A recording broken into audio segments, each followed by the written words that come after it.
after 8 months. We started Season 3 of the eTeam BRIT GT Challenge 8 months ago back at Kyalami Grand Prix Circuit. But here we are for the 8th and final round of the championship, shortly after a month ago, where we headed over to the deep parts of the Ardennes forest of Spa-Francorchamps. We are now in the Emilia Romagna region of northern Italy. Welcome to the Autodromo Enzo e Dino Ferrari, more commonly known as Imola, and a warm welcome to you watching wherever you are. Thank you very much for joining us. It's Alex Goldschmidt and David Christie. We broke some big news that David is going to be joining us back in Season 4, but David, you're going to be getting back behind the wheel again after a long spell away. Yeah, I certainly am, at least for the first race. We'll see how long it lasts. I might be joining you back in the commentary booth a lot quicker than you actually think, Alex. But thanks for the introduction. Look, I mean, what a season it's been. I've somehow aged about 4 years in the 8 months that we've been on here. It's been an amazing season, and for me, I'm just delighted that we came back to ACC. What an amazing season we've had, and what better way to finish it off than coming to arguably one of the best circuits for GT3 racing here tonight at Indeed. Imola. Indeed. Coming into this final round, the driver's title has got one name against it, and that is Robbie Stapleford. As you can see, he took the title by a clear 44 points, so no one, not even Charlie Crossland, can do a number on the stapler here tonight. But the battle for second position, very hotly contested. Charlie Crossland returns, but as per the regulations, he comes back with the ballast that he had as a result of round 6, where he finished in second position. That was back at Donington Park 2 months ago. So he's got Dean Riley, Reegan Mithcell, Rich Smith, Kieran Vidago, Sean Campbell and Martin Buchan all vying, and they're within a mathematical shout of that second position. But it's going to be close, it's going to be down to the wire. The team's championship, however, is between the battle of SimSport. Yes, SimSport Solutions lead SimSport Racing by 10 points going into this round. So, SimSport Solutions, you've got Dean Riley and Rich Smith. SimSport Racing, Kieran Vidago and Reegan Mithcell. One of these two teams will walk away with the championship crown for the teams here at Imola tonight.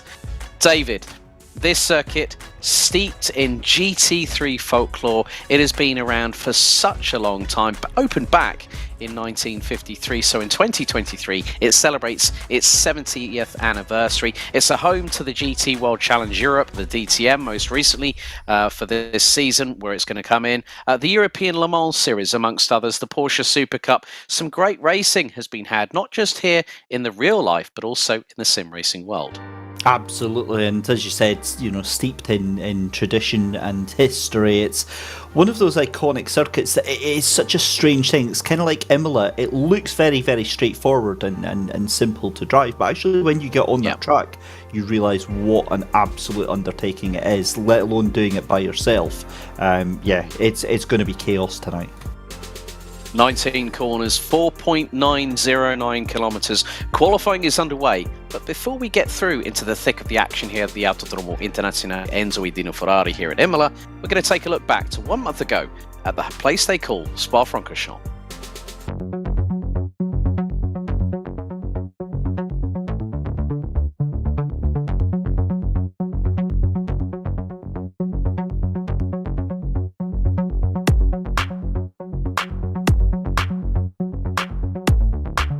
So, ladies and gentlemen, are we ready? Hopefully, grab a hold of something, because it's going to be a rough ride, a roller coaster ride here at Spa-Francorchamps. Stapleford and Mithcell on the front row, and we wait, and it goes green and into Eau Rouge for the first time of asking. Robbie Stapleford edges ahead of Reegan Mithcell as they go up the hill for the first time. Dean Riley keeping ahead of Kieran Vidago. Everyone, it's a bit side by side between the likes of Tony Mellor, who's got a great start. He's jumped past Mark Neutlings and has been challenging Martin Buchan, and it's nearly 3 abreast as Vidago on the outside of Riley, who was nearly on the outside of Reegan Mithcell, going through into Le Gomme, and Vidago has to relinquish that charge.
great defending from Bobby Trundley. Did a great job just to keep the Nissan planted to the outside, get himself the inside run into La Source. And now this is going to open the door for Martin Buchan.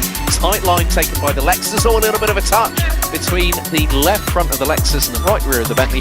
No harm, no foul right there, but that could have opened the door for Stuart Ross French. But epic defending there from Bobby Trundley. Mega stuff. Ladies and gentlemen, this is what a Cope Brown moment looks like on Assetto Corsa Competizione when you're actually following a car. So Trundley's back, the back end steps out. Through towards Eau Rouge and Radion. This is Bradley Brockie's then 2 places ahead of Bobby Trundley. Is this going to be a carbon copy? It's that curb on the right hand side. No. Oh! That is going to be a trip to the chiropractor, I'm afraid, Alex.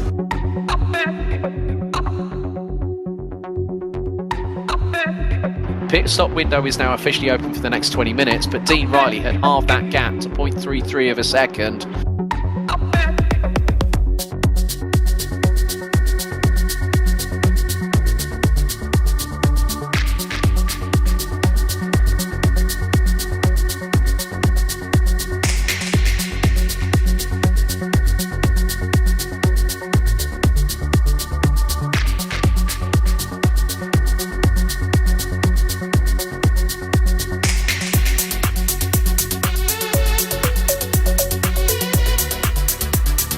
Looking towards the outside with 18.5 minutes to go. This is the battle for 4th on the road. And Vidago's going to have to withdraw from that one. Oh, he got a little bit of a touch. Outside right, so let's see what happened with Kieran Vidago here. This is on the entry into Lake Coombe. I think that's a difficult one to see because that was onto the curbs, and yeah, I'm not going to pass any comment on that whatsoever, which is a first for me. I want praise for that, by the way.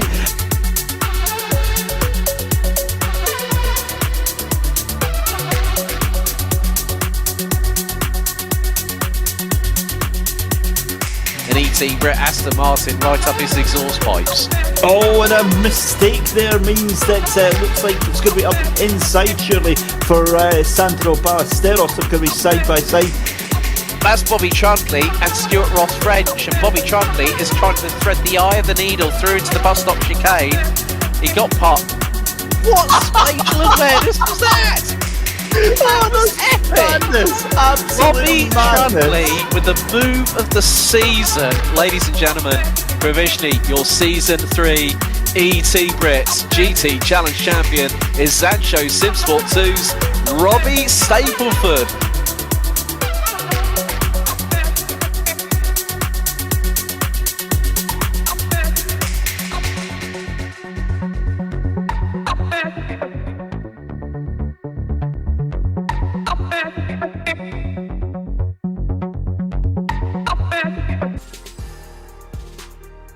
After the dramas at Spa-Francorchamps, David Christie, we've got one rip-roaring ride around the Emilia Romagna region here in Imola, haven't we, tonight? Because qualifying's well underway. We absolutely have, and you know, you mentioned there about me jumping back behind the wheel for next season. If ever you needed a reason to do that, look at that last lap there between the 4 of them fighting it out for 16th place, Alex. That's exactly what I want to be in amongst for next season. So yeah, qualifying, as you said, well and truly underway. We've got 17 minutes left to go at the circuit here, so we'll be able to jump back down into to go trackside in just a second. But Alex, I mean, you know, on the case that obviously the championship is done and dusted, it's weird because you'd expect it, you know, a low attendance or whatever, and yet nearly everybody's here, and yet there's still so much to fight for through the championship.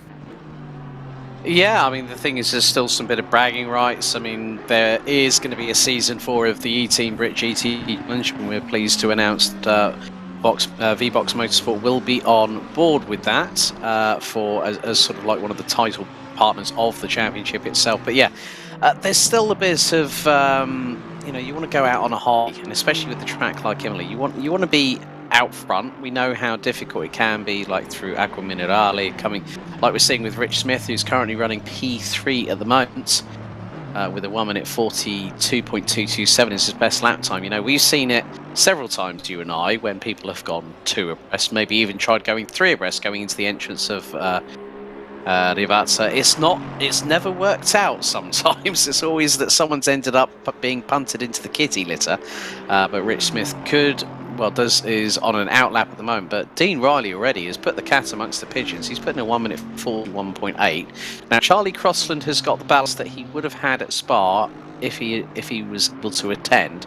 But that ballast has been carried over to this round at Imola. And still to be exactly 3/10 off the pace in the AMG Evo isn't a bad shout there for someone as credible as Charlie.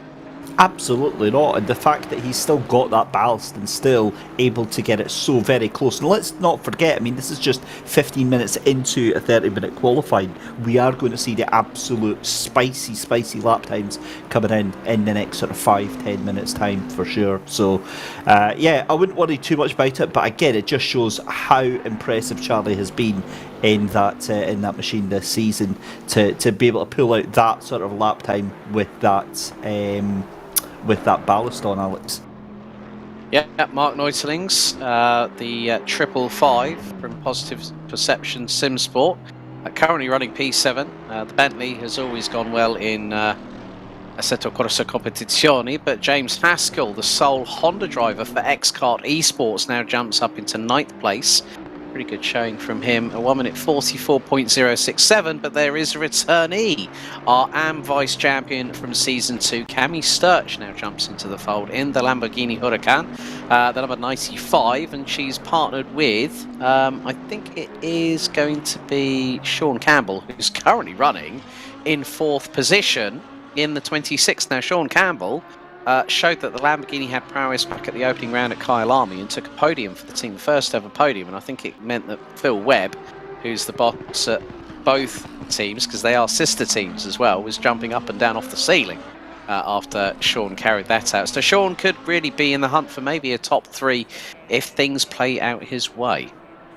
Yeah, certainly could. And of course, the other meta that we've got to talk about, Alex, is the fact of that new 1.1811 update that's just came out today for Assetto Corsa Competizione, which makes big changes to a car that obviously won't affect us here today, the BMW M4 GT3, but the McLaren, the Porsche, Lamborghini, they've all been affected by this adjustment. There was an exploit where drivers were able to put in absurd values in the what they call the toe, which is the camber and the angle that the tyres are facing, which would allow them basically free speed. So Kunos have bodged that, they've fixed it, and they've basically stopped all that happening, and now that's had a wide-ranging implication of speed on there. So that is now going to be apparent tonight. We'll see how that manifests itself out there on the track. And I've seen certainly on social media a lot of folk on Twitter, a lot of the usuals that you would see on Assetto Corsa Competizione. Pretty much nobody from here, thankfully, but they're up in arms about how different some of the cars are. So I think we're starting to see that. Oh yeah, here we go. We've got the two-tone GTR making a reappearance. Remember with Bobby Trundley, who did one of the most outrageous moves of the season. Luke Pound suffering from the same after effects. Well, no Bobby Trundley tonight, unfortunately. He's off elsewhere. He's actually been in a plane for the first time in his life, so well done, Bobby. But obviously he's getting prepared ahead of the British GT season with Aaron Morgan in the 570S GT4 McLaren. But Luke Pound has got the half and... you ever remember the milk term in the US, half and half? That's exactly what the colour of this livery is. It's half purple, half Team Brit for Luke Pound, and yeah, it just feels a bit weird, doesn't it? Mac Boone has been eating too much gelato again. I'm not getting involved in that one. I was too busy looking at his tweet, literally just as you said that there. But I mean, back to the qualifying at hand. I'm looking at Sean Campbell there. That is not a bad lap time. Do you remember off air when I was like, those Lamborghinis aren't looking too fast after the update? Well, that's me shut my mouth well and truly after that one. So Crayola Kid has got that one out of the box, and yeah, that is a decent lap time there. What's that? 142.04.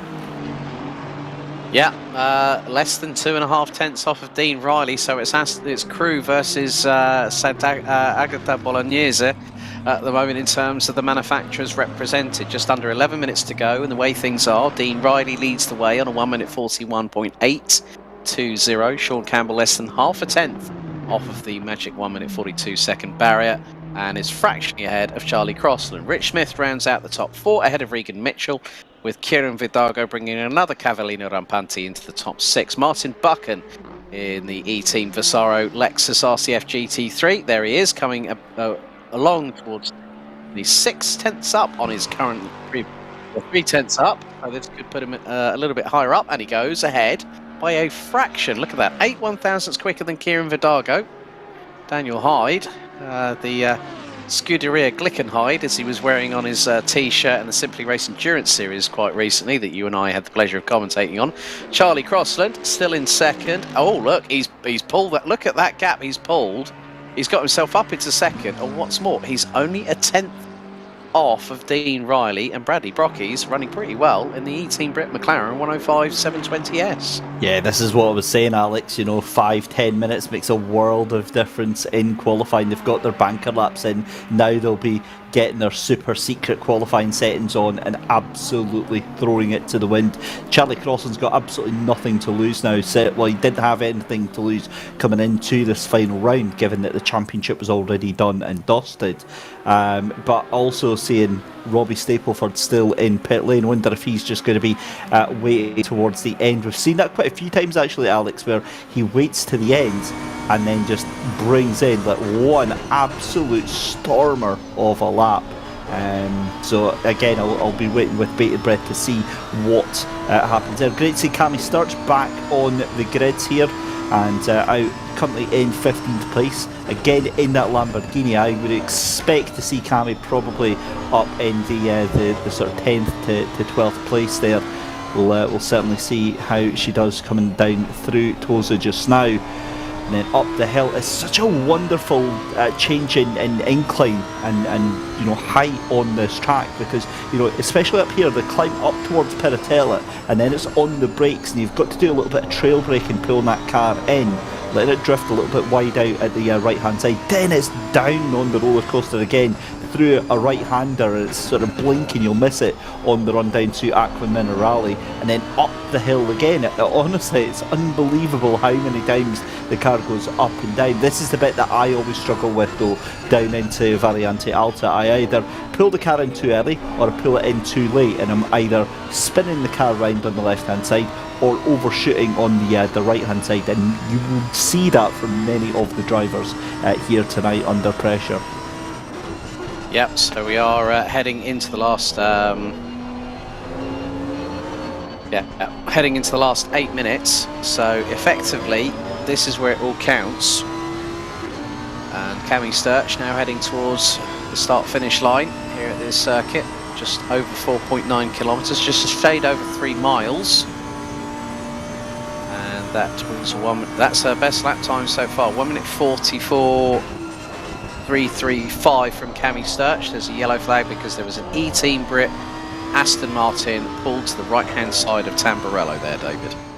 Yeah, just casually dumped, as you will, into Tamburello. It's a little bit inconsiderate of other drivers, really. As James Haskell, as you said, in that Soul Honda, still in P12 just now. He's trying to cut into that top 10. Luke Poundo in that Nissan GTR. Now, that is a car that I love the fact that is still going strong. We've always been big fans of the GTR because, let's face it, nobody really loves it. Nobody really takes that car and does what it should be getting done with it. It's a bit neglected, and yet Luke Pound even, 8th position. David, come on. Exactly, 8th position, a second and a half there. There's still a lot of time on that table there. And I'm looking at that top 15, and I'm thinking we could easily get a couple of positions changed here. Very much the case. Hamish Easton is 16th at the moment. James Haskell was running in the lower echelons of the top 10. Martin Buchan's got an opportunity to get a bit higher than 7th position. But Reegan Mithcell and Kieran Vidago about 3 100ths apart. Haskell making his way down towards Variante Alta. and is currently 4 tenths up, so this could actually put him into 11th position. Gets a little bit quicker, he might even get past Bradley Brockies to put it into P10. I'm also seeing the fact that Dean Riley just went faster there, 141.667. That puts the gap up now to Crossland, back up to 0.2 of a second. I think that was a little bit wide there from that driver there from Haskell. And indeed he pulls off and decides to think better of it. Dan Hyde up into 12th position there, 2.3 seconds. Now we're going to start to see chaos going on, because this is now where drivers are just going to be going hell for leather, and this is where you're going to see the real magical times come out. Yep, and James Hall in the number 67 car, just about probably the best part of about 5.5 tenths off of his previous his best lap time so far here at Imola, as we have had another yellow flag out, and that is for the number 26. That is for Sean Campbell. That was a bit precarious, just off Villeneuve there, I believe. Yeah, it's not the best place to lose it, and the thing is that it means that you've just got enough time to get out, get a warm-up lap done, and get across the line to start again. As we see Cammy Sturch in that beautiful Crayola car, sharing it obviously with Sean Campbell. And you know, we were at a loss for words when that car came out at the start of the season, and that was the first thing that came to my mind, was that is exactly the same shading and same colouring as a box of Crayola from my childhood. Although I think that Alex says a little bit more about my age than anything else. Mate, I can trump you on age and you know it, and I laughed when I actually saw that because it made the highlight reel as well. It was just like, as soon as you and I think, was it Chris Buxton you were working alongside, wasn't it? It was, yeah, because I'm sure, was it not? It was Snetterton. Yes, indeed. That was one of the two rounds. So yeah, that just goes to show. Max Spooner, he's channeling his inner Shane van Gisbergen tonight, because his paddles on his steering wheel aren't working, so he's gone all sequential on us, David. That's going to rip his left shoulder out of the socket, isn't it? It's fine. It'll buff out. What can I say? It's not for me. Although, to be fair, you know, it's like, I just don't understand how you're going to have the time to do that. I like having the flappy paddles, and I think I'd honestly struggle if I had to try and do the old sequential on the gear stick to the right or to the left of the wheel here. But yeah, 3:13 left to go in the session, Alex. Do we see anybody trumping Dean Riley, and also not noticing Robbie Stapleford? Ooh. Keep your eyes on Charlie Crossland. I've just heard he's big thank you to Mike Yow, broadcast director. Charlie Crossland, he is on for pole position. He might have just lost it. It's going to be very, very close indeed. Crossland gets it by 35 thousandths of a second with 2 minutes 50 on the clock. I wonder if we're going to see Robbie Stapleford pull out of the... In fact, no, I know for a fact we're not going to see Robbie in the qualifying session. I saw him in a different championship.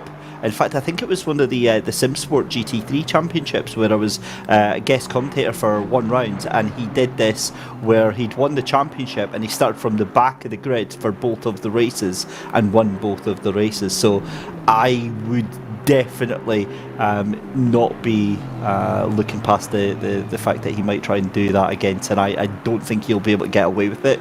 I think the skill level on here tonight is going to be too close. But Alex, I think we need to keep an eye on Dean. He's looking very, very fighty here in these first two sectors. The Aston Martin has been on point for Dean Riley. He took the opening win of the season back at Kyle Army. He's about to cross the stripe in just a couple of seconds' time. 35 thousandths of a second separate him and Charlie Crossland, as the number 222 from Simsport Solutions heads across the line. And that was a 1 minute. Oh, that was quick enough. That was a one. Oh, he betted it was invalidated. I think it was invalidated. So Charlie Crossland still hanging on to pole. Is he any higher up? Just having a look there. Well, Charlie Crossland is looking very, very good indeed. Of course, that last lap there was the 1:41.632, comes across the line, and no, unfortunately not for Charlie. Oh, look at that though, Kieran Vidago up into third place there, Alex, and Dean Riley calls it a day. Oh my goodness me. He's definitely the dark horse, isn't he, Mr. Vidago? So there we go. Sean Campbell is probably looking rather close, could go up into third position. So 0.26 off of Crossland with a 1:41.892. Reegan Mithcell is gunning for it as well. Let's see where he ends up. The Ferrari now crosses the line. And at 42.330, that was. And Rich Smith is 0.3 up. So could we see two Aston Martins in the top three positions? Because then that would depose Campbell onto the outside of row number 2. Here comes Rich Smith and these Simsport Relations Rouge Aston Martin. He comes across the line in the number 76. Where's he going to factor in? I think he's fumbled it a little bit. No, it's not going to be enough. As the timer is about to hit 0 right now. That is it for the half-hour qualification session. So Charlie Crossland has got provisional pole for the final round of the championship, helping his chances for second in the season. James Haskell is about 0.4 up as he's about to come across the line. This could put him up into 11th or 12th position as the checkered is out for the session. Haskell crosses the line, goes P11 and jumps. And Cami Sturch has just put in a 1:43.992. She starts from 13th position, but Charlie Crossland, David, takes the final pole position of the season. Yeah, that's a really good result for Charlie. It'll also be bittersweet as well because it's going to make him wonder what could have been, Alex, if they were able to be here for the entirety of the season. But it is what it is, and I think definitely looking to finish out the season with a bang, with potentially going for a race win. What we have to think of is, can Dean Riley say anything to it, and what is Robbie Stapleford going to do coming from the back of the field? The problem with it as well, being Imola, Alex, is that, and again this sounds like such a meme, but you know, almost anything can happen, given that the first couple of turns we've got to go into is through into Tamburello, then at Villeneuve, and then on the run to Tosa. Do not be surprised if we see several cars either going wide or a little bit of contact and a little bit of fisticuffs. Well, there you go. It's going to be 60 minutes of madness here at Imola. I think the terminology in Italy would normally be "mamma mia," wouldn't it, mate? I think so. Well, I put it when I was advertising the stream on my Facebook. I was calling it, it's going to be a rambunctious evening. I think that is the quintessential way to describe it tonight. It's going to be. That's the one that you tagged me in, wasn't it? It is. It is. I learned a new word. Rambunctious. I've probably used that quite a few. Yeah, a few robust contretemps going into Tamburello and Villeneuve. Who knows? Well, we have got 60 minutes on the clock here at Autodromo Enzo e Dino Ferrari. It is the 8th and final stop on the whistle stop tour for the eTeam BRIT GT Challenge. We will be looking to start the new season in May. Further details will be brought to your attention, ladies and gentlemen, boys and girls, children of all ages, on the eTeam BRIT social media channel. So here is the lineup for the 8th and final round of the championship. Charlie Crossland starts on pole position in the number 10 Mercedes. Alongside will be the 222 Aston Martin of Dean Riley. Sean Campbell flies the flag for Lamborghini in third position and has the Ferrari of Kieran Vidago in the number 4 alongside. Rich Smith and Reegan Mithcell round out the top 3 rows ahead of the fastest out of 2 Lexi, or Lexus, or whatever you want to call it, the 666 of Martin Buchan. He's got Luke Pound and the number 66 Nissan alongside. Rounding out the top 10, it's Mark Neutelings in the 555 Bentley and Bradley Brockies in the 105 McLaren. James Haskell from X-Kart Esports starts in 11th position in the number 32 Honda NSX GT3 Evo. Sandro Ballesteros, who was going into car racing this year, having moved from karting, he is in the number 19 Aston Martin, starting on the outside of row number 6. Then it's a pair of Lamborghinis courtesy of Cami Sturch in the 95 and Dan Hyde in the number 2. That's row 7. Max Spooner in the 63 Lexus, Hamish Eisner in the number 30 Lamborghini, with Michael Tyler in the double 4.5 Aston Martin, James Hall in the 67 McLaren, and at the back end, doing a top gear from the rear, in the words of my good friend Henry Baudet, Robbie Stapleford in the 81. Could Robbie get 5 wins on the bounce? That's going to be an incredible achievement, because we didn't see that in the first 2 seasons, did we, David? No, we didn't, and I think that it sort of accentuates the message that he did what he did over the season and missed the first couple of rounds. It's ridiculous. However, don't take it for granted. He's still got 18 other cars right in front of him to get through, and I think that given that the season is decided championship-wise for the leader, doesn't mean that it's decided for everyone else. So don't be surprised to see elbows out tonight, and maybe things get a little bit more heated than we would normally see through the rest of the season. That's what I'm thinking anyway. Yeah, well, the 4 cars that we've got to concentrate on in this team championship battle are the drivers in 2nd, 4th, 5th, and 6th. So you've got 2 Aston Martins and 2 Ferraris. If Dean Riley and Rich Smith finish ahead of both Kieran Vidago and Reegan Mithcell, they've got the team's title sewn up in the bag. That's pretty much guaranteed. There's 10 points. So effectively, what we're going to find here is that we're going to see a gargantuan battle between this quartet, and there you see the number 81 car of Robbie Stapleford there, running in a very different livery. So Robbie Stapleford will be doing a top gear from the rear.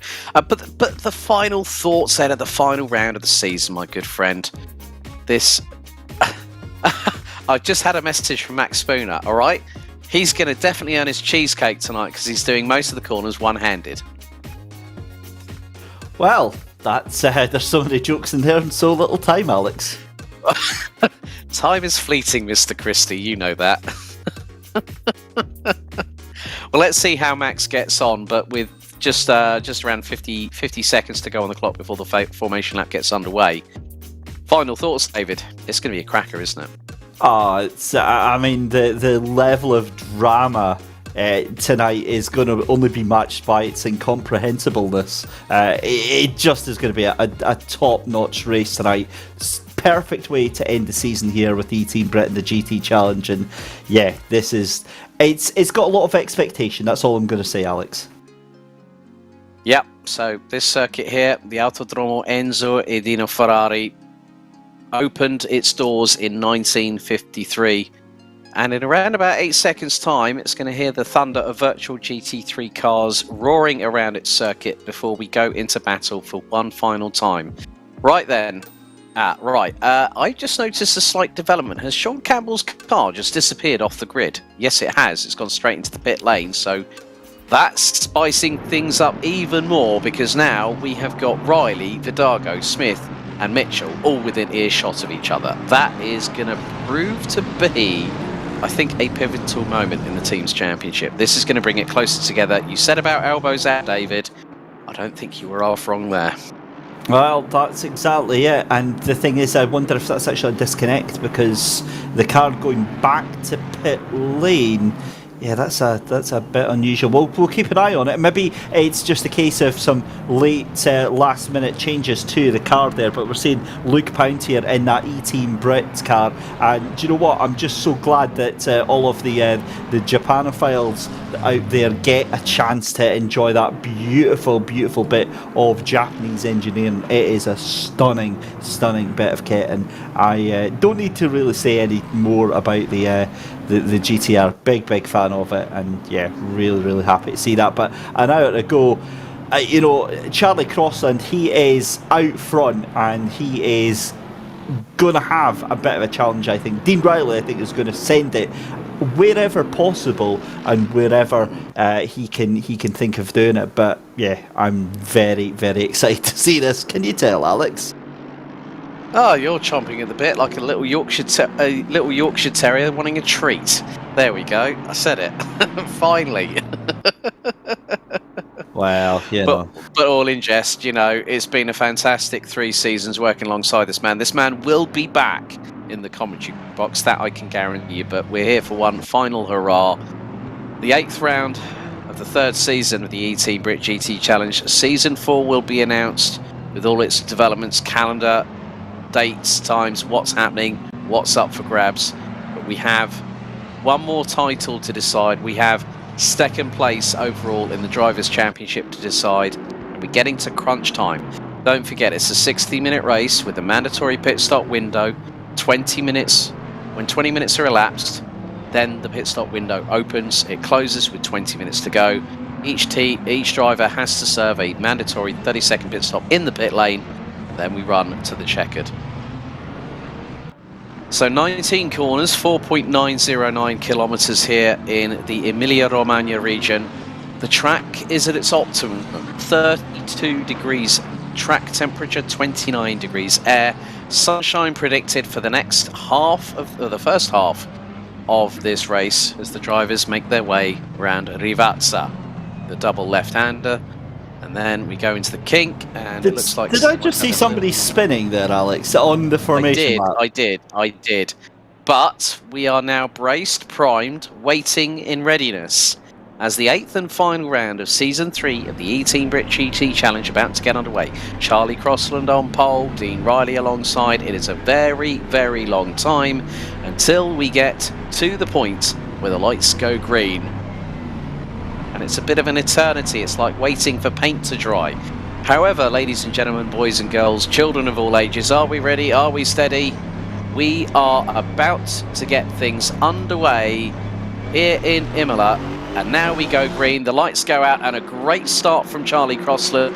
Dean Riley goes across to the left to cover from Kieran Vidago as it's side by side between Smith and Mithcell going into Tamburello. Crossland keeps the lead for the minute, but it's still side by side. Mitchell's got...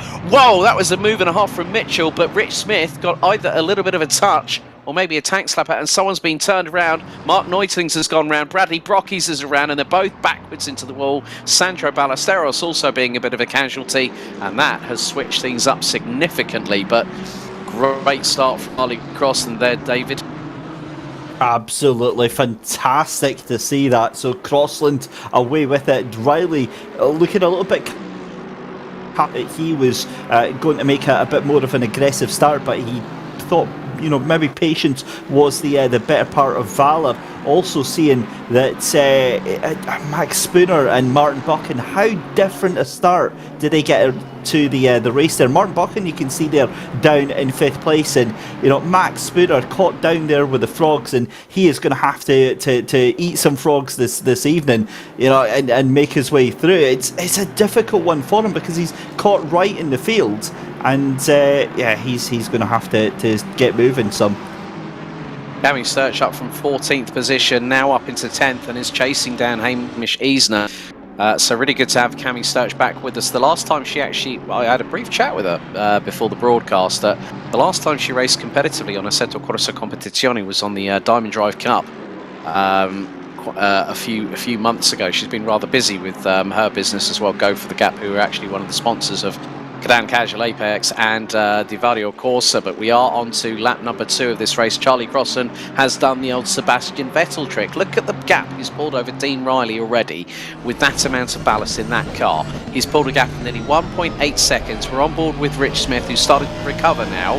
So thank goodness for him. The mistake happened early in the race. He's closing in on Luke Pound, who's currently in 6th position with a pace that SimSport Solutions have shown. We've had a brief yellow flag come out there as Smith makes his way through, coming up towards Torza, the left-hander here.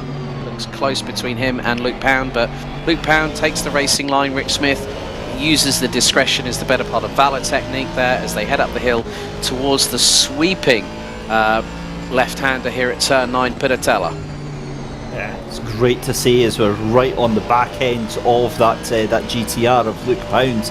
It's so good, and he's just looking so smooth and poised round up here, and that GTR absolutely boots it out of Aqua Minerale there. The accelerator and the noise coming off of that GTR, the volume getting cranked up to 11 here as they come through Variante Alta. Yeah, this is exactly what I wanted to see from this race, Alex. Let's go.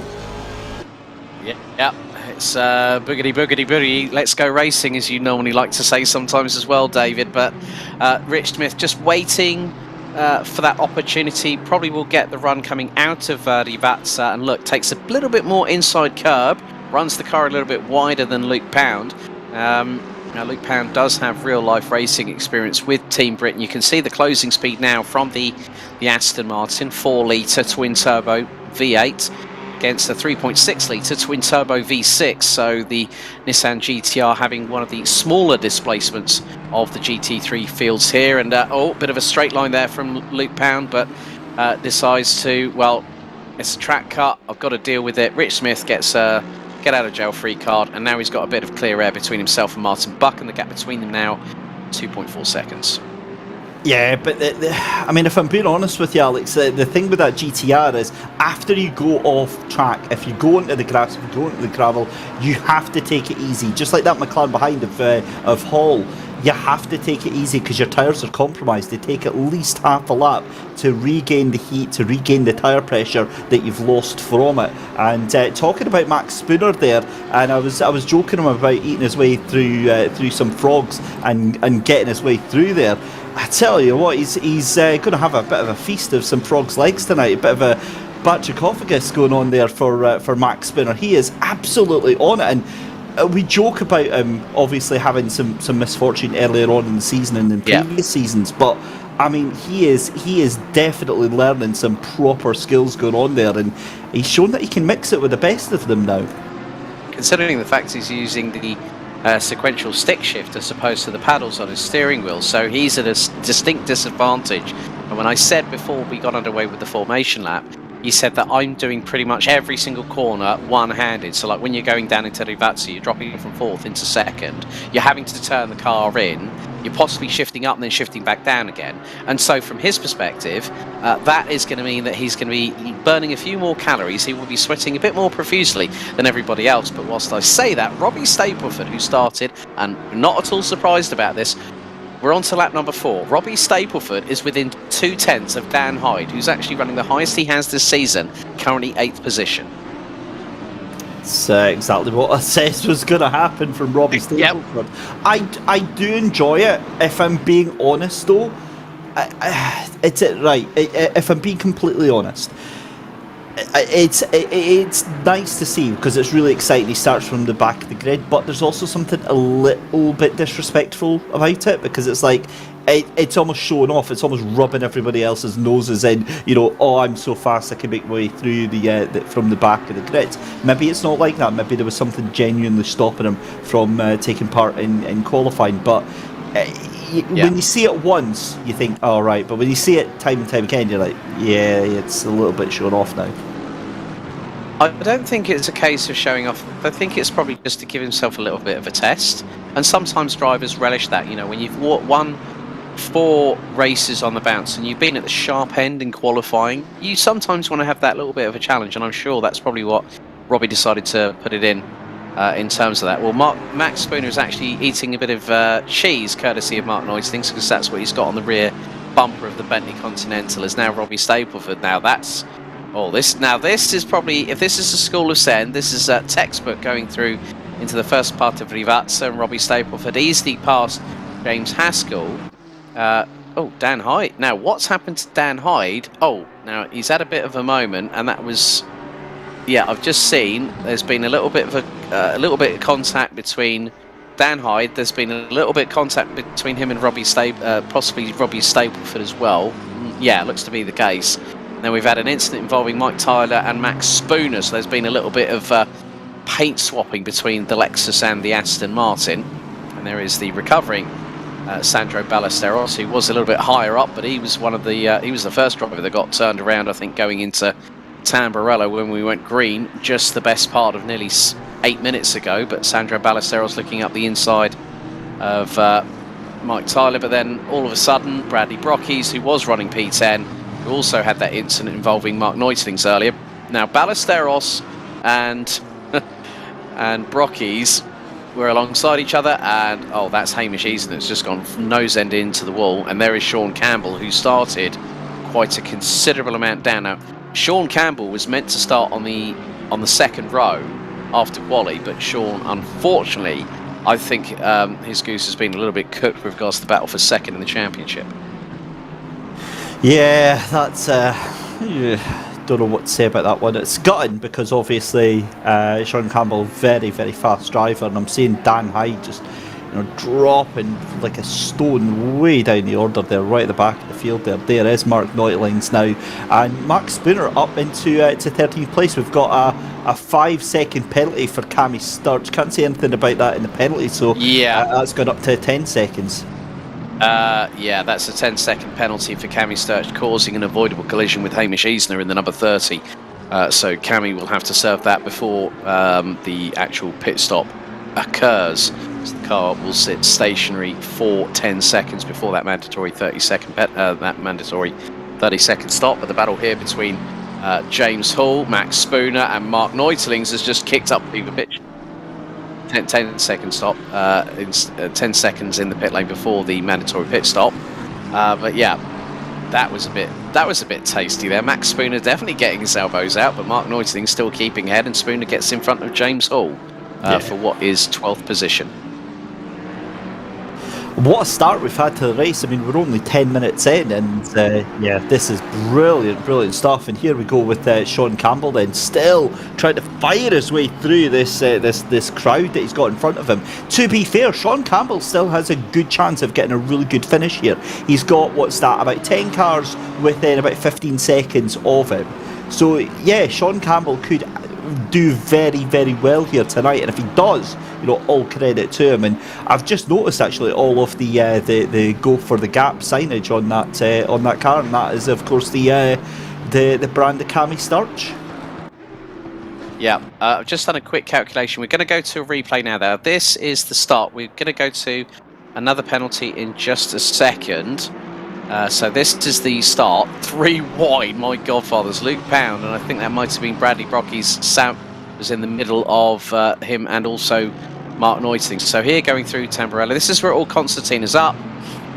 Bit of a touch there, and Max Spooner has a little bit of a contact with the left rear of Sandro Ballesteros, and then then we had the aftermath, and there has been a second penalty issued. This one goes to Robbie Stapleford in the 81. 10-second time penalty for causing a collision with Dan Hyde. So that was from the incident. So Dan Hyde might have been on the receiving end of a little bit of contact that put the Lamborghini where it shouldn't have been, out on track. However, in the meantime, I just had a look at the virtual teams championship standings as things stand at the moment. Done some quick mental arithmetic here, David. But Simsport Solutions are currently on 177 points, with Simsport Racing currently on 162 points. So the gap has extended from 10 to 15 points in the early array. But obviously don't know what the strategies are going to be with regards to the pit stops, when the teams are going to come in. Are they going to fuel a little bit heavier? Are they going to go a little bit longer and fuel a little bit lighter? It's going to be rather interesting. Sean Campbell fires it up the inside. That's a brilliant move through Pedratella. I would never thought I'd see that one coming. And right in front, he's got Sandro Ballesteros to contend with through Aqua Minerale. That's one place where you definitely do not put the cojones into full gear, but you will try and do that in Variante Alta, which is coming up next. Oh, he's just on it, is he? He's trying to absolutely lick the stamp and sent it onto Bradley Brocky. Does exactly the same again with Sandro Ballesteros. Ballesteros trying to have absolutely none of it, but I think that move is already done and dusted. The best thing you can do is try and get the cutback here, because Sandro Ballesteros trying to make sure that it doesn't lose another move to Bradley Brocky, and that's exactly what has just happened there, coming down into Ravazza. And that is an exemplary lesson there from Sean Campbell on exactly how you do it. P13 now, as we see a replay. This is Robbie Stapleford.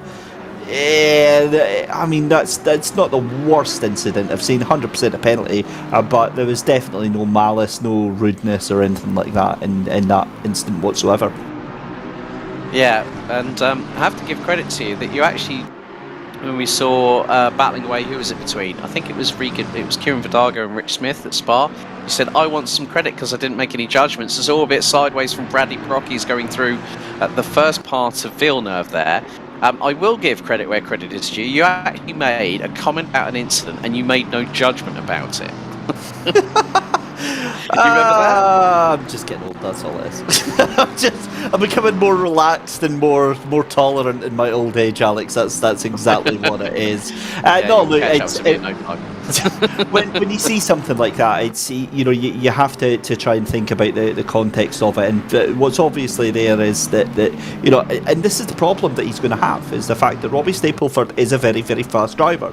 He's the championship came to him because he is a very fast driver. So this is where I'm saying, when you don't qualify and you've got to try and get your way through, you're leaving yourself at the risk of accidents like that happening, where you're coming across a car where they're not as slow as you think they are. You try and send it up the inside and the car just doesn't disappear magically. Who would have known it? Exactly. Now we've got this great battle between Sandro Ballesteros and Bradley Brockies. We're on board the rear roof cam of the 105 as James Hall a little bit further back in the 67. McLaren goes a bit wide coming through the first exit, first part of Rivazza. This is the battle for 14th position on the road. About to hit quarter distance in terms of the timer ticking down.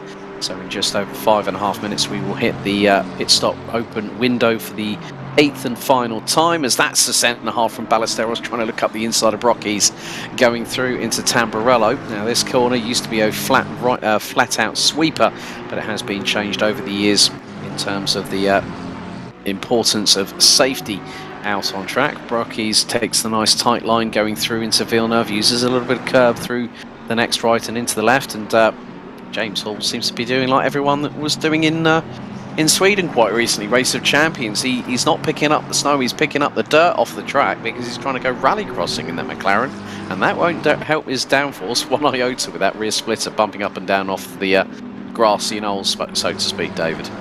No, it's not really going to do too much. Alex, do you want a little bit of gossip and a little bit of drama? How about the fact that Dean Riley just took out, half a second over your race leader on that last lap there? Charlie Crossland did a 1:42.1. Now, Riley's done a 1:42.0, but the last lap before that was a 1:41.7 from Dean Riley. He is charging. Yeah, the thing is that what he wants to do is extend that gap far enough. So, looking at it from a strategic point of view, so at the minute, Dean Riley is in seconds. That's 20 points.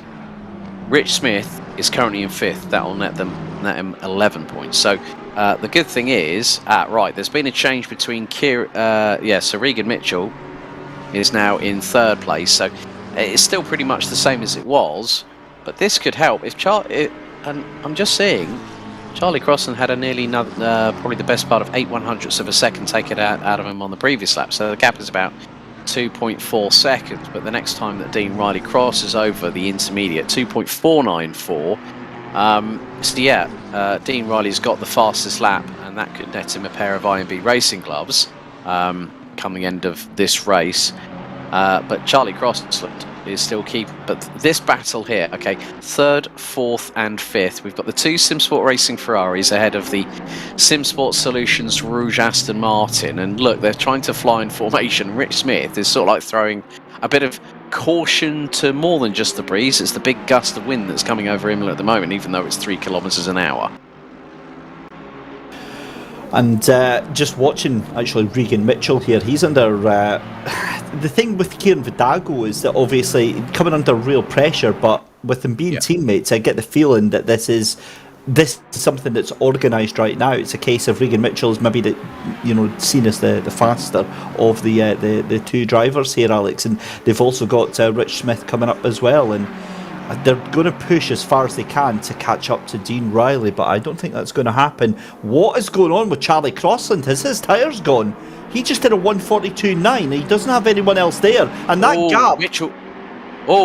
Sorry to cut across you there, David. Reegan Mithcell just lost out big time going through Tamburello. He's going to lose a position to Rich Smith, who's throwing it around the outside at Villeneuve. This is for 4th. Oh my goodness, Reegan Mithcell just... Yeah, I mean, you could be right with Charlie Crossland because Dean Riley's got that gap down to 1.6 seconds. But in the meantime, Kieran Vidago has bolted. Rich Smith has just run wide coming through Tozer. Reegan Mithcell nearly dropped the ball going through Tamburello, and Martin Buchan now joins the fray. It's all kicking off. You said about elbows out. I think it's more than elbows. It's heads, shoulders, knees and toes, let alone elbows, David.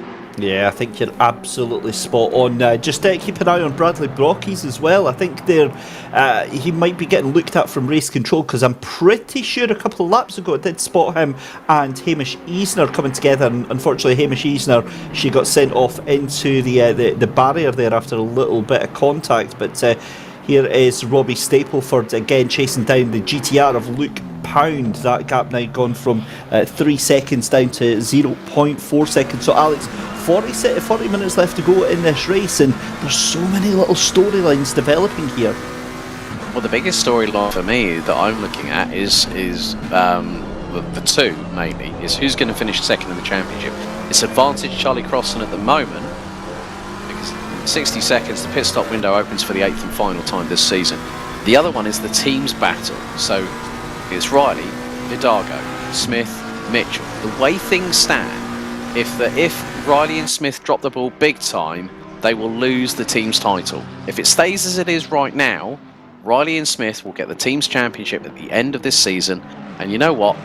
Either one of those teams, SimSport Solutions or SimSport Racing, will have earned it. But the problem is there's another spanner in the works, and that is courtesy of our good old friend Mr. Martin Buchan in the 666 car from eTeam Vasaro. Now Martin has had some really great performances. He's managed to pull eTeam Vasaro into the top 10 in the team's championship. But nevertheless, we've seen him. He was our in what was one season of the Cinetic BMW series.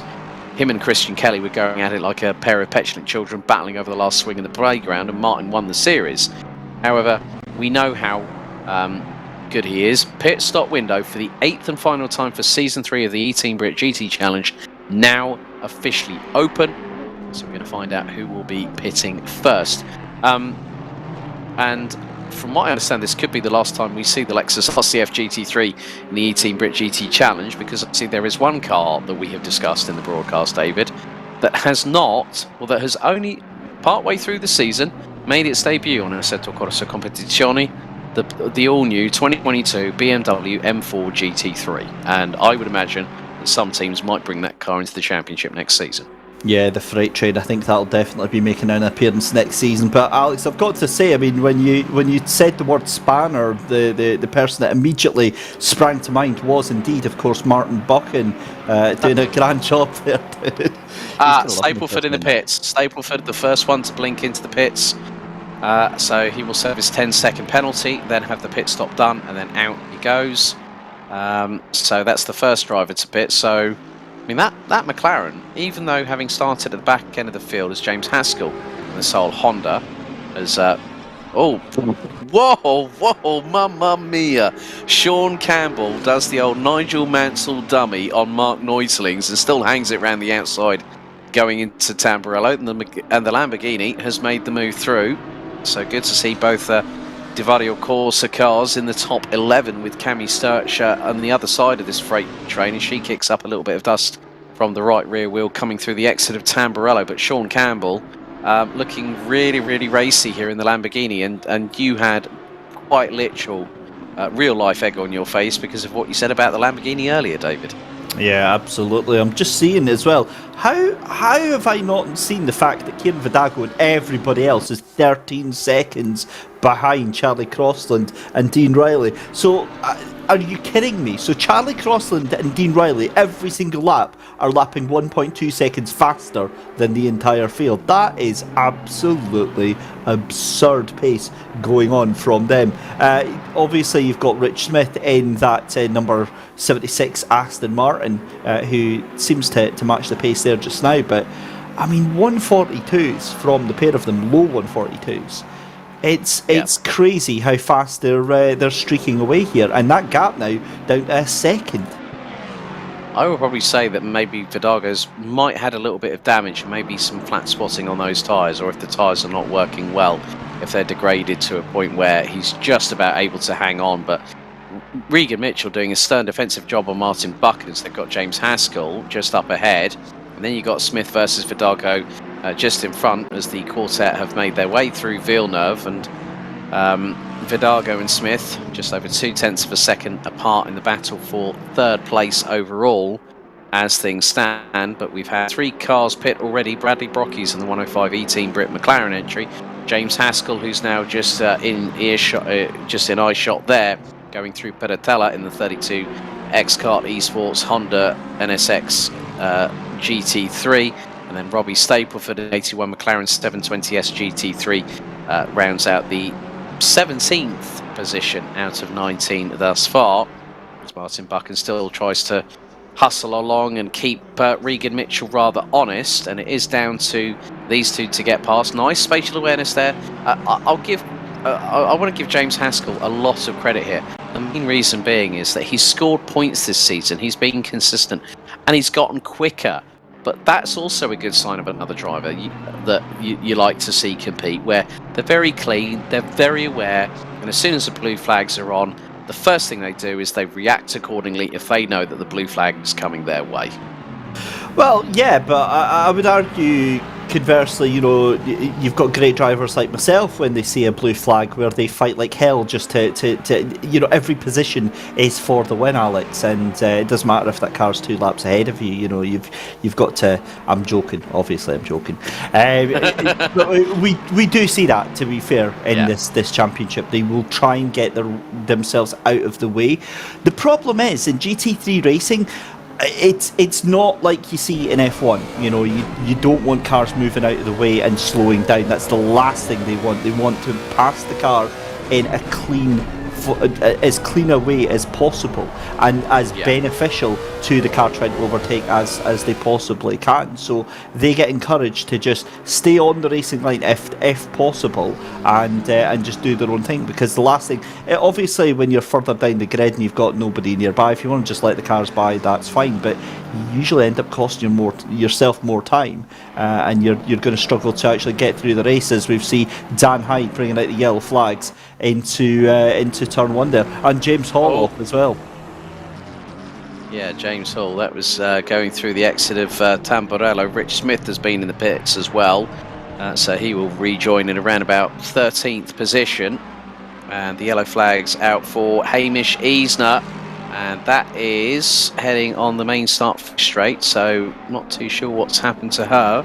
And the number 30 from Cadan Casual Apex, so that has brought out an extensive yellow flag period as we head back to the battle between Reegan Mithcell and Martin Buchan. 14 minutes and 10 seconds, and there is the car that looks to be in the pit lane there for the number 30. Do you know what? Right, no word of a lie, Alex. One of the bug fixes that they brought out for Assetto Corsa Competizione today was to fix cars in the pit lane bringing out yellow flags. I swear to God. And that's Johnny, that I know they had one job and they failed. You know what I'm going to say? If anyone can do it, big F in the chat. Dearie me. That is so. Obviously, that means that the car is just getting so it's on its way again. But that's weirdly, I've never actually seen that. So before they mentioned about that fixing that bug, I've never actually seen that happen. But that's exactly what has happened there. Oh, well, no, it's not, because Hamish Eisner has now been disqualified from the race. Oh, okay, right. What? Yeah, that's going to be begging the question. What is going to be? Oh no, Kieran Vidago did not want to do that right now, and through one of the most interesting parts of Acqua Minerale.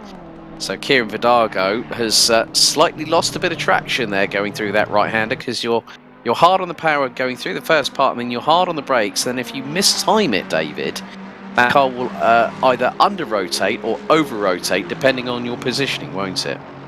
Absolutely. It's all about inertia. It's all about the transfer of weight. The easiest ways that I was led to understand it was actually playing Gran Turismo when I was a little boy. Gran Turismo 2 actually came with a ridiculously extensive driving manual on how cars work, on how racing cars work, and how the way a car actually drives. And explaining, when you slow the car down, the weight moves to the front. And I'd never actually understood it until then. So for it to come out in that was absolutely amazing. But yeah, to your point, that's exactly what happens when you slow down the car. If you're trying to turn it to the right, the weight on the front wants to push the car off to the left, or the back end lifts up and over rotates the car round. So that's why you see the cars spinning out when they're on the brakes. Charlie Crossland hanging on for the lead of the race with 31 minutes and 40 to go as Cami Sturch will now serve her 10-second penalty in the pits before the pit stop is engaged, and we are 11.5 minutes away from the final pit stop of Season 3 to be completed. Right on board with Dean Riley. So these two very much in the battle for the for the runner-up spot in the championship itself. However, even if the fact that Dean Riley finishes ahead of Charlie Crossland, Charlie Crossland will still take second in the championship because it was a few more, I think it was about points between the two. So, but Charlie Crossland and Dean Riley continue onward as we are 55 seconds away from the pit stop window being halfway through at the moment. Cami Sturch now having the pit stop, the pit stop is being expedited as we speak, and everyone all the way down to 12th position has yet to pit as we go to this battle with Martin Buchan and Reegan Mithcell. This is the battle for P4 on the road. Martin Buchan looking to get himself as high up the order as possible, and that Lexus looking rather racy heading into Tamburello. Kieran Vidago is just ahead. Both the LED rear lights up on the back of both cars, and they both make it through Tamburello. Nice and easy does it. I honestly, from the looks of that slightly deceptive camera angle, thought Martin Buchan was honestly going to drive round the outside of Reegan Mithcell going into turn one there. Thankfully, saner heads prevailed, and they're both still fighting it out on track. But Martin Buchan in this tail end of the season, Alex, he's really come to life and really bonded with that Lexus. I think he's going to be gutted that they're not holding on to that for next season. Well, that depends on what happens with regards to whether Max Spooner continues to compete in this championship as well. But you never know, Martin might bring a surprise. Remember when he ran with the pink McLaren 720S GT3 in Season 2? When we were still on the R-Factor 2 platform with a lovely Scottish salt tyre, which has remained on this car, I'm pleased to add. Sean Campbell is now in pit lane, so these cars looking to get a little bit quicker. Still fastest lap at the moment is in the hands of Dean Riley, but look at the gap between him and Charlie Crossland. We're on lap number 18, or lap number 19 now, and the gap is now down to less than 0.3 of a second. We're going to go to a replay here. Now this is heading down into the Vatsa, so just keep your eyes on Charlie Crossland. Heading into the Vatsa, they turn in, Crossland, so through the double left here at Rivatsa goes, oh, hang on, oh, whoa, did you see that? He looked like he was about to literally exit stage right and go into the pits, and he decided at the last second, I'm not going to lose this lead right now. Vidago and Pounder now in the pits with 8 minutes and 35 to go on the clock. That was a bit close there for Charlie Cross, and that was a bit of squeaky bum time, wasn't it? Yeah, it's a bit strange why they're deciding to not go in at that point. I get obviously strategy and stuff like that, but ultimately when you're trying to catch up, it's not the normal thing that you actually see. Also, just having a look that car 30, it's an in-game penalty and not one from the steward, so that was for Hamish Eisner. That's likely to have been heavily speeding in the pit lane, so possibly forgot to put the pit lane limiter on. Well, we have to carry on with this battle here. Martin Buchan is don't tell me he's going to fling it up the inside. He's got alongside Reegan Mithcell and through into, of all places, Variante Alta has got through. Now, I think that might have been tactical from Reegan Mithcell, as Dean Riley now pits from second position on the road. And we're getting into the last 7.5 minutes of the pit stop window before it closes, and then we have a flat-out 20-minute sprint. Charlie Crossland, I think, tried to call bluff, and here we go. Martin Buchan in the pits. Reegan Mithcell continues onward. I think that gamble is going to backfire for Charlie Crossland, because Dean Riley's going to get into some free air as Luke Pound gets that stop-go 30-second penalty there. Like I say, it's going to backfire because Dean Riley is going to have the clean air come out and just get the pace going on there. I think worst case scenario, we get treated to one heck of a scrap in the next 25 minutes. Meanwhile, Robbie Stapleford still making his way through. I take back any prediction of him winning this race, given the fact that that Crossland, sorry, not Crossland, is that Robbie Stapleford, I think, is going to be like 25 seconds behind. That could be a very interesting development, to be completely honest with you, but we'll have to wait and see because the jury's not out on that one. 6 minutes or so still to go. Rich Smith is in clear air, so is Robbie Stapleford. He's got the other cars in front. That is actually Charlie Crossland. And so for those wondering on the track map, the triangle looks to be the leader, and the red, the yellow, the round dots are the remainder of the field. So there goes Robbie Stapleford across the line, and Charlie Crossland now is in the pits with less than 6 minutes on the pit stop window to go, as is Max Spooner.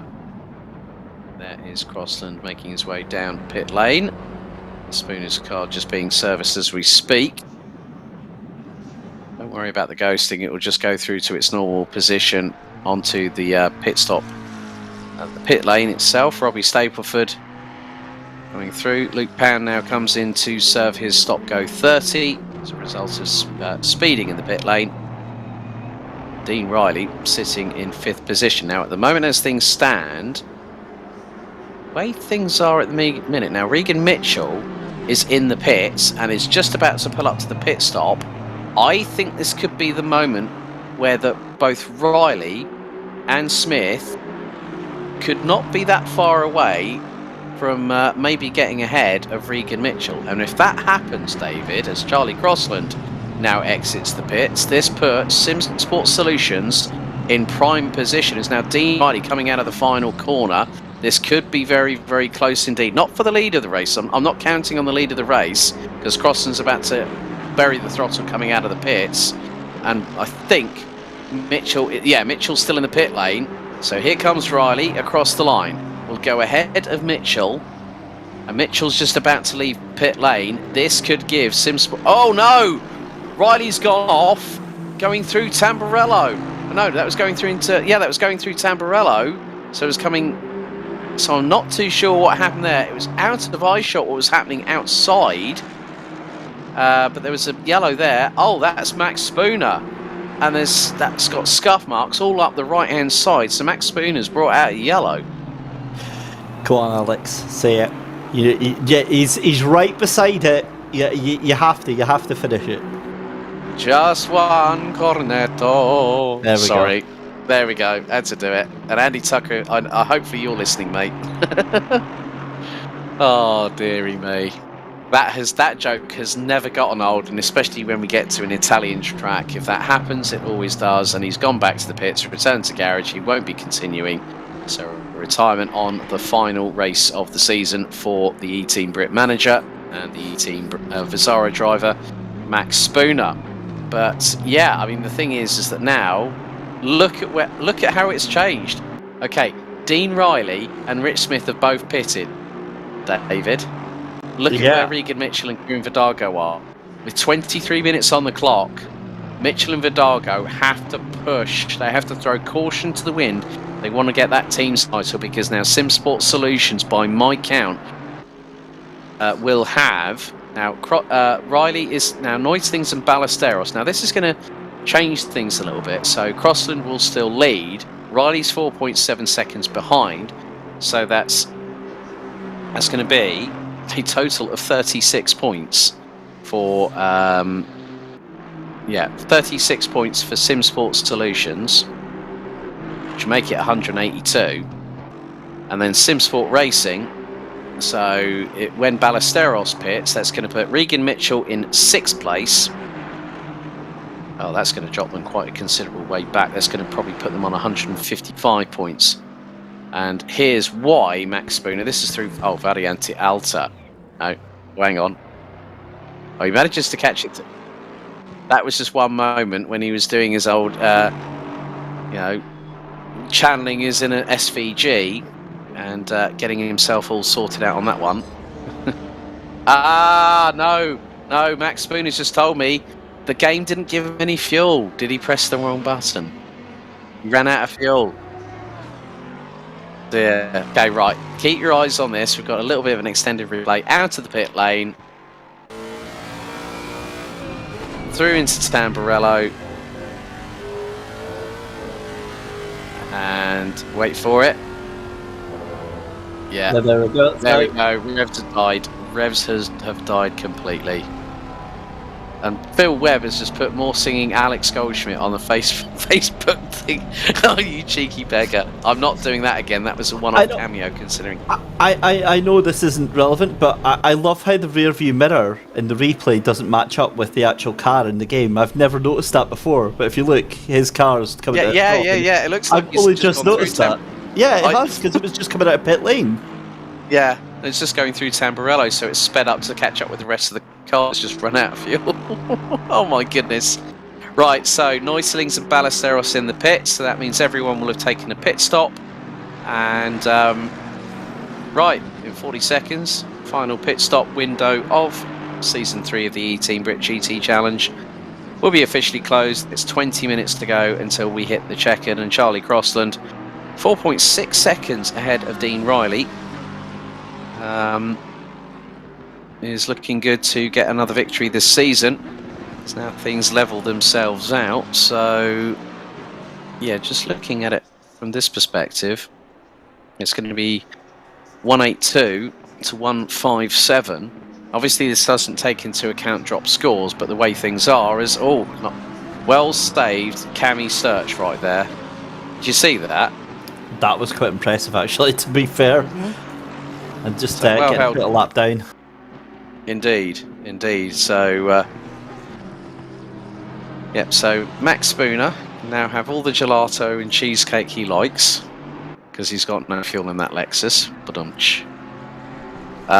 Sorry, we do take the mickey out of him. He's a good old egg, is Max. He's a good bloke. But good to see that. Good to see the return of Cammy in the series, obviously with all the work that she did last time out with that radical GT3 car. There's a car coming out of the pit lane. That is Sandro Ballesteros, I believe. And, oh, God, that was threading the eye of the needle right there, wasn't it? Well, this is fourth position as well, if I'm not mistaken. So, because Bradley Brockie's obviously fallen behind here. So, yeah, this is now Sandro, up the road now. So, this is fourth position.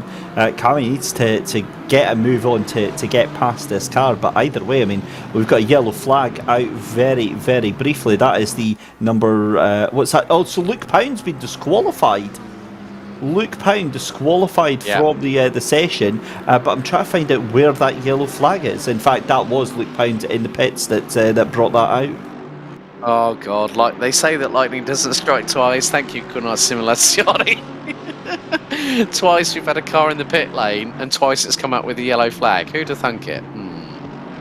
Yeah, it's a bizarre one for sure. But, that's interesting. Bradley Brockes gets passed by Sandro Ballesteros there. And, in fact, no, it wasn't. Excuse me. Of course, that's Charlie Crossland. Right. We'll just pretend I didn't actually say anything there. Because, Cammy Sturge, it's so easy to do coming out of that chicane there. It's so easy to just get too much power on. And now it's battle stations to try and hold on to that position. Yeah. Dean Riley's just gone past, and that's just it's Mike. That might be that is the 445. Michael Tyler just behind Cammy, and there is Charlie Cross, and we've got 17 minutes and 47 seconds. The running order as things stand: Charlie Crossland about 4.4 seconds ahead of Dean Riley. Dean Riley is about to cross the line, just under 4 seconds between first and second position. Rich Smith, also for Simsport Solutions, running at the top three, and these two looking pretty good for the team's title on Season 3. Martin Buchan rounds out the top four in the sole eTeam Vasara Lexus RCF GT3 after Max Spooner running out of fuel. Kieran Vidago in 5th place. There is Robbie Stapleford. Reegan Mithcell rounds out the top 6. Robbie Stapleford in the very black matte black 81 McLaren rounds out the top 7. Sean Campbell for Divario Corsa coming through Rivazza in the 8th place, number 26 Lamborghini Huracan GT3. James Haskell for X-Kart Esports, the Dexterous Designs Limited logo on both door panels of the car. Rounding out 9th position, Mark Neutlings for Positive Perception Simsport in the 555 Bentley. That rounds out the top 10. Bradley Brockies in 11th position. 12th, it's Sandra Ballesteros in the number 19, with Cami Sturch for Divario Corsa running in this event for the first time since she debuted with the eTeam BRIT GT Challenge in Season 2. She currently runs 13th, fractionally ahead by probably just a few car lengths ahead of Michael Tyler for eTeam BRIT Aston Martin. James Hall in the number 67 eTeam BRIT McLaren 720S GT3 is in 15th position. Dan Hyde, who was running as high as 8th position, his highest position in the championship so far in terms of running out on track, and as I said, that he has a little bit of a track cut through Tamburello, runs 16th, and Max Spooner, oh, hang on, he's managed to get some fuel, so no gelato yet, he's got to have that after he's had the cold shower. So Max Spooner back out on track, 17 cars, no longer having Hamish Easner or Luke Pound circulating on the track, but there you have the two Cavallino Rampantes, the prancing horses more commonly known in English. The two Ferrari 488 GT3 Evos of both Kieran Vidago leading teammate Reegan Mithcell with 15.5 minutes on the clock, and the team's title looks to be going the way of SimSport Solutions in the dying stages of the season. Yeah, you've got to say well deserved as well. It's not just been about today, it's been about the entire effort from the team over the season. They've worked really, really hard with it, and even now the two of them working in tandem to tow each other round the circuit and try and catch on to the back of Martin Buchan. Just 4.8 seconds up the road there in that 4th position, but to be honest with you, they're not even on the same pace as Martin Buchan or any of the others just now. They can, you know, sit back, relax, enjoy the rest of the 15 minutes here, and enjoy this what's looking like a very, very good day out in Italy for them. Yes, indeed. We've had sunshine all the way through the racing itself. Server time showing at 6:53 p.m. and we have not had a cloud in the sky. Track temperature has dropped 3 degrees since we had the start of the race just over 45.5 minutes ago, as Max Spooner closing in on, that looks to be possibly James Hall just in front. That Lexus has picked up the pace there, so Max Spooner on a low fuel strategy, trying to get a couple of hot laps in there, maybe preparation for next season, who knows, but the blue flag I think was waving in his general direction there, so Max, you're going to have to, well, if you want to, try and get out of the way, but that was Bradley Brockies, he just did the old school of send on there. So good to see that Max is still got his sense of humour, and he's still going around each corner one-handed doing his own inner Shane Van Gisbergen there. Yeah, he certainly is getting things back going.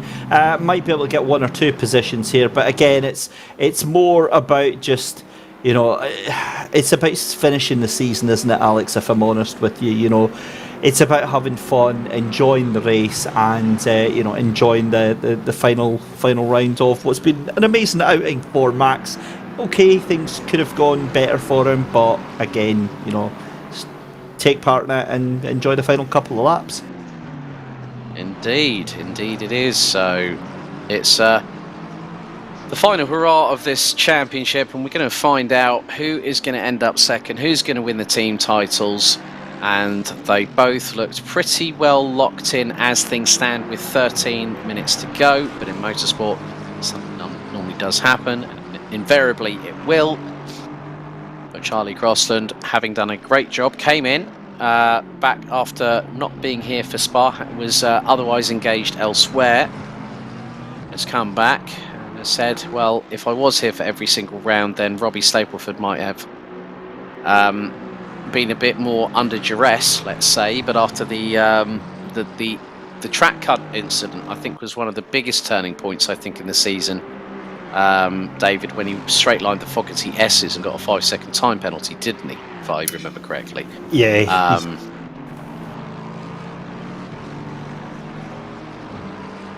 That was just a bit of an uncomfortable silence there. Sorry, I jumped in to agree and heard you still talking. I was like, oh, right, sorry, you've not finished your point there. Oh, no, I had finished my point. Okay. Yes, he did cut track and got that penalty. And looking back on the season, Alex, isn't it funny how it's those little things that just add up over the course of the season and really put prey to it? And obviously, hindsight is a wonderful, wonderful thing, but you maybe wouldn't have got the track cut had they not been pushing so hard. Had they not been pushing so hard, maybe they still wouldn't have been in the position that they were towards the end of the season. Maybe they would have been much further down. It's all swings and roundabouts, isn't it? It is indeed. It is indeed. And just to say that, quite interesting between 5th and 6th, and it's between two teammates, and we know what the old saying goes, don't we? Never take out your teammate. We don't want that happening on the last throw of the dice on the final round of the championship, where Reegan Mithcell is less than 7 tenths behind teammate Kieran Vidago. I think they've fought all the way through the season, but Dean Riley and Rich Smith, they've made it count where it's counted most, haven't they?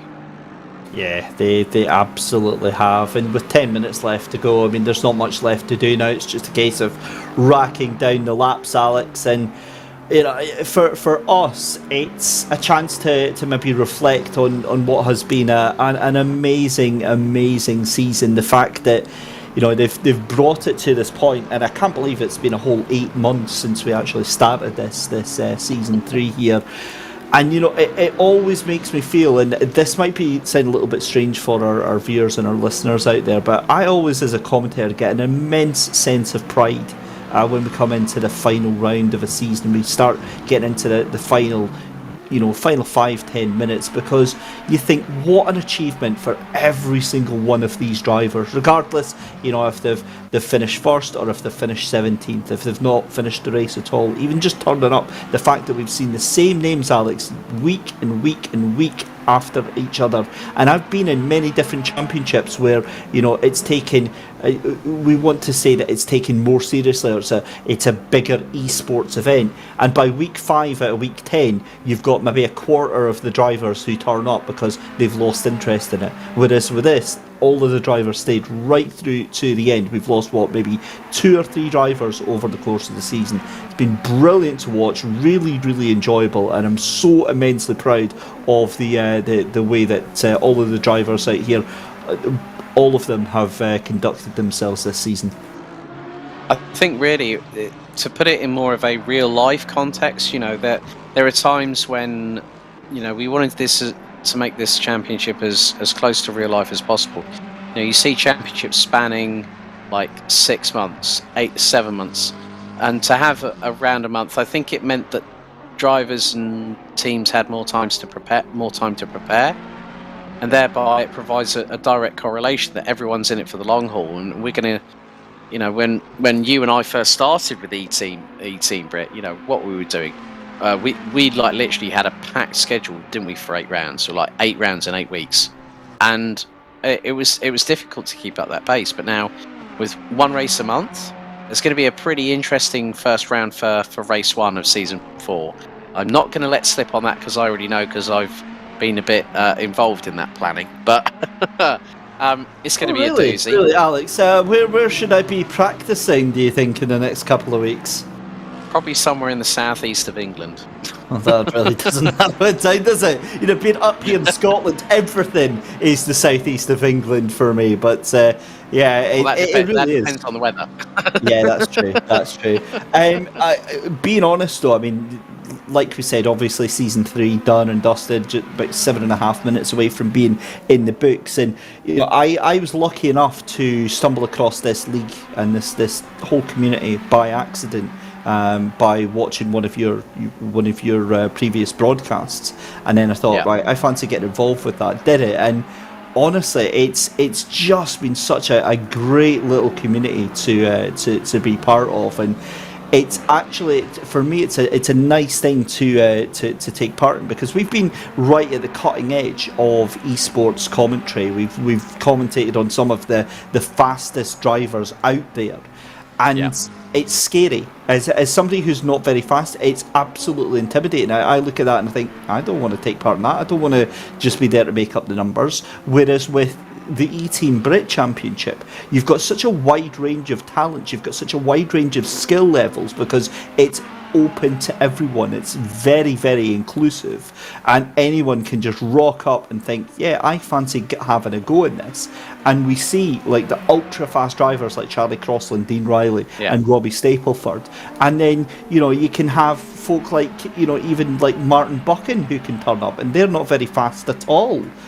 So they get welcomed with open arms as well. And again, I just love winding him up, because the thing is he listens to these broadcasts back, and he gives me abusive messages on Facebook, so I just do it for the attention from Martin Buchan. But to finish my point, it makes me very excited to know that I'm going to be a part of this next season, and it makes me super keen to put in a lot of effort to make it a really good show. And I think that's what everyone here has done over the course of the season. Yeah, we can't thank all the partners behind the scenes, the likes of the Copperfield London Dry Gin Distillery. Right, someone has just gone off track, and that was the Vario Quarter car. Please do not was that Cami? Might have gone off the track there, I think. I've just seen her number ping up, and there was a number 19 car involved. Sandro Ballesteros. Were you involved in that little contretemps, I wonder? Well, if we can get a replay, we have to say a big thank you firstly to SimSport Solutions Broadcasting. They've done a fantastic job providing us with all these fantastic angles, and of course the man, the myth, the legend that you and I both have worked on multiple occasions. We have to give this man a shout out, Mike Yao. He's done an absolutely exemplary job as always. And also a big thank you to all the partners that have part and parcel of eTeam BRIT, and also Team BRIT as well. So a big thank you to every single one of them for helping to keep this championship flourishing as it has done. We've got more exciting things to come for season 4. And David, we're going to now see a replay. This is into Piratella. Don't tell me we're going to see. Now this is coming into Acqua Minerale. So here's lost the back end. I'm wondering if there was because at the same time, the thing is that because we're seeing on the live timing, we actually see a time index of accident involving. So it doesn't say whether it's a spin or it's had someone's had a bit of an incident with somebody else, but at exactly the same time to the second, it then said accident involving 19, which is Sandro Ballesteros. So I thought he might have been involved with that one, but as the footage showed, clearly not. But it's like you say, and James Hall has just got a drive through for track limits abuse. That's one thing you don't want to have at a track like this either, David. No, and I think Kieran Vidago is pushing those track limits to their absolute extreme coming out of the chicane there at Variante Alta. No, it's not, because obviously you drive through penalty, you then have to go through the pit lane. That takes time off you, and it is just an absolute hassle. But as 3.5 minutes left to go, and it's looking like it is a fairly quiet affair. That is until I tell you that gap between Charlie Crossland and Dean Riley was 4.5 seconds. Now 2.5 seconds, and Dean Riley taking about 0.3 of a second off every lap. Now we've only got 3 laps left to go, but as soon as Dean Riley starts seeing Charlie Crossland getting closer and closer and closer, that Aston Martin behind is going to suddenly have an extra 15 brake horsepower as Dean Riley just starts, easing off the brakes a little bit sooner and putting back on that power and chasing down that car in front. I think we're going to have a little bit of a finish going on here. Maybe some fireworks at the end of the party, at the end of the night. Who knows? James Hall now serves his drive-through penalty. Slap on the wrist for that man there for naughty going over track limits. Well, he was exceeding them quite a bit, I think, earlier on in the race, and I think 3 track cuts, and then 4th it's a drive-through, isn't it, David? It certainly is. You get three warnings, and then the 4th you're sent straight to Monopoly jail. Do not pass go, do not collect £200. Is pretty much your in the sin races. bin. If it's a ice hockey match, you'd be straight in the sin bin for 2 minutes. I should have played dumb on that one, should I? It's like, I don't know, Alex, is it? You know, I've never had that in my life. No, that's exactly what happens. It's and the thing is in the grand scheme of things, you know, if you're in the mid-pack, it's not going to do you too much damage because the gaps are usually spread out. But if you're in the top 5, top 10, yeah, that is race over for you. Indeed, we're heading into the last 2 minutes of this season. We started in South Africa at Kyalami, been to some fantastic circuits over the course of the season. We've rounded it out here at this fantastic circuit at Autodromo Enzo e Dino Ferrari at Imola. The time on the server now hits just 6 minutes past 7, and the sunshine still beating down, starting to set a little bit here, but we're still at 28 degrees Celsius in terms of the track temperature. There it was Mark Neutlings who completes the top 10 as things stand. And yeah, that gap has come down between first and second now. There is Charlie Crossland getting past Mark Neutlings. There is Dean Riley. It looks like we're going to be heading on to our last lap. So we're on lap number 34. We'll have completed 35 laps of this circuit. Charlie Crossland is doing the right thing here, David. He's getting back marker traffic in between himself and Dean Riley so he can go on, get the W. Yeah, but it's not going to last long because Martin Neutling's doing a very, very gentlemanly thing there and just moving out the way as soon as physically possible. Plus, also a big toe to Dean Riley there. But just coming across there, as you see the blue flag out there now. I'm not seeing that race symbol switch to white just yet, so we'll see as they come across the line. But yeah, I think you're right. I think this will be the last lap there, and I think Dean Riley has just been caught out by James Haskell there. In fact, caught out by the two of them. So yeah, this race is done. So 15 seconds on the clock remain as our leader Charlie Crossland in the number 10 car. He is on the verge of securing second in the championship. He was in the sharp end of proceedings earlier on in the season before one young man by the name of Robbie Stapleford decided to throw his 2 cents into the ring and instantly hit the podium on the second round of the championship. Through Piratella for the final time, as I've just noted that Rich Smith is making his way through Doza. So it's looking pretty good for SimSport Solutions to secure the team's title. Daniel Hyde having a moment on the outskirts of Villeneuve, and that was a rejoin and a half in front of Max Spooner right there. But now we concentrate on the driver that is going to pick up second in the championship very, very shortly, as Charlie Crossland makes it nice and easy through. He's got 2 after this, and this is what happened with Daniel Hyde. Oh my god! Yeet! Sorry, I just had to say it, but we got this and one more corner this and another corner remaining. Turn 18 out of Rivazza, and Charlie Crossland for the 35th and final time will cross the start-finish line and take another victory and secure his place as the runner-up in Season 3. The check-in is out. Dean Riley takes second, and hold on to your hat, ladies and gentlemen, because now Rich Smith exits Rivazza. And this will provisionally confirm that SimSport Solutions are your Season 3 eTeam BRIT GT Challenge Team Champions, as Dan Hyde has gone for a Matthias Ekstrom once again. So your top 3, Charlie Crossland becomes your round 8 winner, and Charlie took the victory at round 3 earlier on this season. He's taken a second, a 5th, a second, a 4th, a 3rd, and now another victory. What on earth was that between? Just a bit of banditry. That was the big. No, I think he's run out of fuel. I think that's what it was. Oh my god! What, Vidago ran out of fuel and Mitchell pushed across the line. What on earth? And then Robbie Stapleford just manages to thread the eye of the needle and has a quick squeaky bum time before pulling it left. But there we go. That's it. That's all of the racing done. 8 races.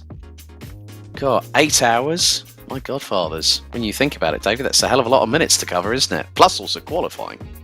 Right, well, that was awesome, guys. I'll see you later. Cheers now, thanks. No, that was, We've still got to wrap up yet. I know.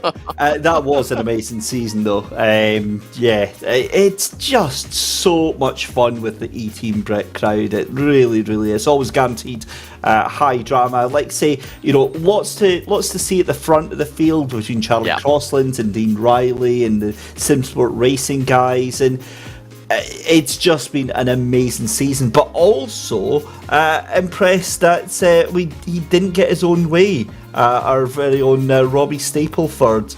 In fact, where did Robbie finish? He finished in 7th. That's ridiculous. I mean, considering the fact he had a did have that 10 as well. Oh, sorry, the 10-second penalty. Yeah, so at the end of the day, I think that's the longest winning streak that anyone's had in eTeam BRIT GT Challenge history. So Robbie Stapleford is not only just because he actually, considering the fact that who was the person that won both championships in the drivers' standings, Matt Richards, and now we've got a new name. Could there be a new one for season 4? That's going to be the interesting thing. We are waiting for some drivers, and hopefully we'll get Max Spooner, because I have already pinged him a message and saying, get your backside into waiting for interview, because we do want to have a word, because we got to try and talk to him about season 4, where David has already you've given us a bit of a work in progress title, saying Camber Media Racing, powered by Simply Race, is the working title at the moment, isn't it? Couldn't possibly say it. Couldn't possibly.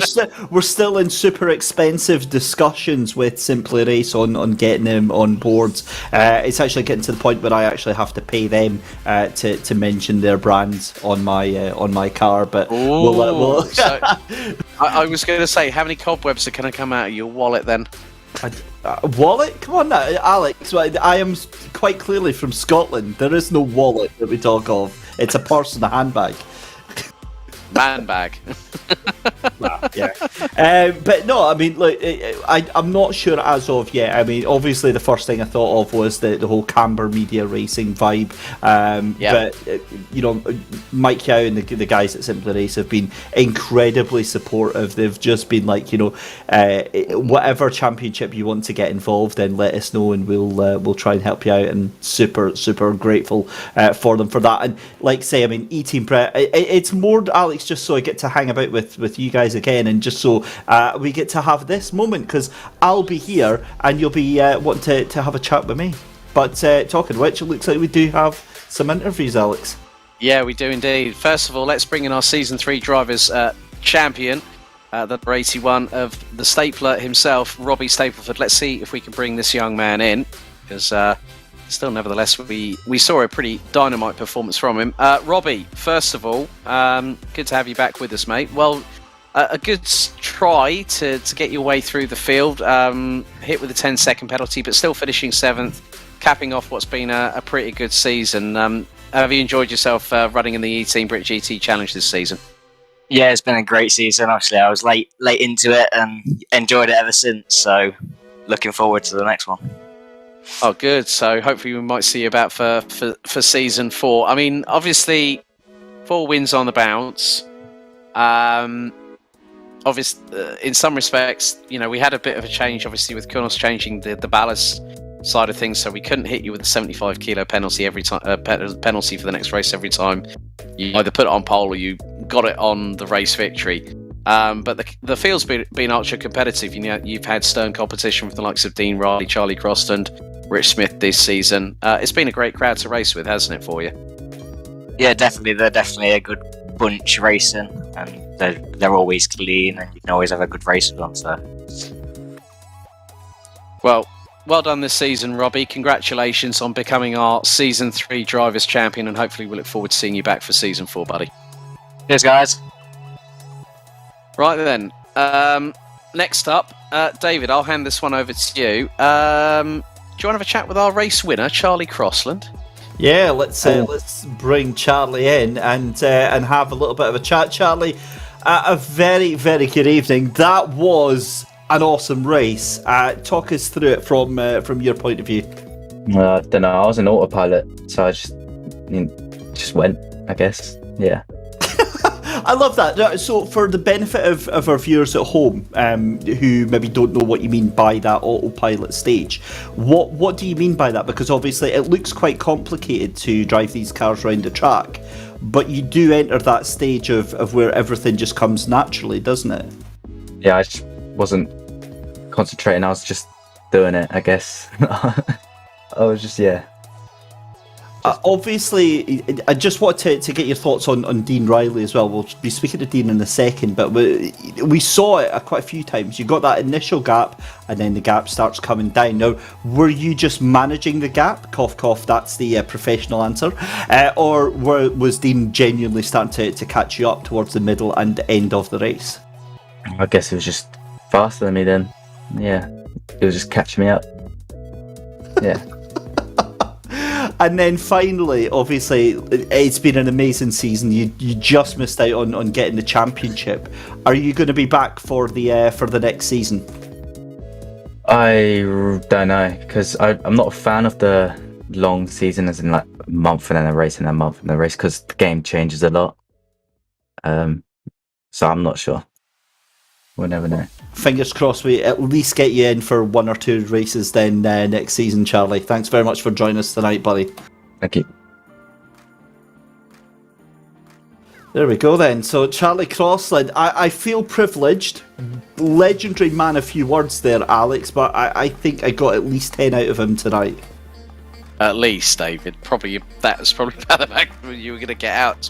Whenever you and I speak to Charlie, it's always... I do use this phrase that a man, a few words, but he does his talking out on the track, and that's what he's done tonight. So, congratulations to Charlie Crossland, provisionally our runner-up this season in the Drivers' Championship.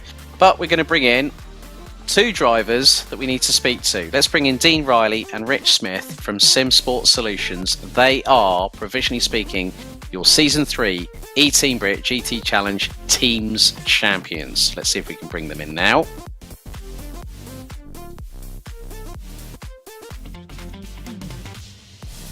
So, Dean, Rich, firstly, what a great finish for the season for you guys. And that effectively picks you guys up as the provisional Season 3 Teams Champions. Well done. Yes. Yeah, thanks, Alex. Yeah, there's another sort of interesting race for the start, but yeah, I think Dean had a pretty pain-free one, although I think he's kicking himself a bit because he feels he had the win in the bag there, really. He let himself down on the qualifying lap, as did I. So, no, it's been a bit of good season, enjoyed it, and yeah, hopefully we can return again next season. Yeah, definitely would be good to... I was going to speak to you first of all, Rich, because, you know, Dean had a pain-free start. You were nearly in the trenches. I think you might have been exiting stage left at some point. Yeah, absolutely. Way into the wall off of a Tamburello. Yeah, no, it's. I knew I had to give Reegan space. The problem with the Assetto is it's so slow off the start. You get swallowed up by all the other cars, and I knew Reegan was alongside me, so he actually gave me, looking back at the replay, he gave me plenty of space. I just come over the inside curb, got a real slapper on, ended up down in 7th, think, you know, sort of trying to make it back on. Then I felt a tag on the rear end, so I just watched it back, and it looked like obviously guys were coming around the corner and sort of squashed themselves into the, you know, into where I was as well. And I wasn't really sure what happened, to be honest. I just felt a tag on the back end as I was coming through to the exit. But yeah, then obviously that put me down in 7th place, you know, 3 or 4 seconds off the back of 6th place, and I had to start getting some laps in to try and pick these places back. So I knew my race pace was actually better than my quali pace, so I actually knew I had the pace to do okay in the race. But yeah, it's just made it hard work for myself. But I feel sorry for poor Sean Campbell, who obviously missed the start of the race, but clearly he had the pace to be up there as well. So if he had carried on, I think he may well have taken that 3rd place. Yeah, he did manage to finish a respectable 8th at the end of it all, so good work from Sean there. So a big thanks to you, Rich, for giving Sean a bit of a shout out there. Dean, let's turn to you now. You started off the season really, really strongly, a win at Kyle Army, and then it all went a bit beat Tong. You had the massive disaster going through the Fog TSs at Donington. I know you don't want to really be reminded of that one, but nevertheless, you've picked yourself up, dusted yourself off. You know, you got to within just under 1.4 seconds off of Charlie come the end of this race, and I think there was a possibility. Myself and David were thinking that you were catching Charlie at quite a rate of knots. I think at some points, best part of about a second a lap. The win was on the cards here, wasn't it? But I think you guys were very interested in securing the team's title as well, weren't you, at the same time? I mean, yeah, coming out of the pits, I just misjudged about Mark. I don't know whether he was trying to let me past or what, but I had to run through the gravel, and that was my only opportunity to really get past Charlie. I think if I could have got past him, I think I could have pulled away. Definitely had the pace on him, but yeah, I mean, I think I threw that race away, to be honest. My qualifying was a bit bad, but overall, we won the teams, and yeah, happy with that. Just disappointed in the performance from me, even though it was a second place. Yeah, no, I completely understand that. But Rich, Dean, congratulations. Season 3, eTeam BRIT GT champions. Has a nice ring to it, don't you think? Yeah, happy with that. Yeah, I mean, from my point of view, I'd had missed a race during the season and had a one where I was taken out before I got to T1 at Monza. Oh, God, yeah, I remember that one. So I had a couple of no point scores. So I was here for the team really to finish it off for the teams with Dean and try and bring that title home. So yeah, it's been nice to have to get the performance in today and do that for us, because yeah, I know Dean's worked hard for it as well. So yeah, it's been good. Guys, thank you very much. Have a great evening. Hopefully we see you guys come back to defend your title and maybe even go for the driver's crown in Season 4. Yep, cheers, guys. Thanks very much. Take care. Cheers. Well, before we wrap things up here on the broadcast for the final time in Season 3 of the eTeam BRIT GT Challenge, let's bring the man, the myth, the legend, the one that likes to run out of fuel in the final race of the championship. Let's bring in Mr. Max Spooner.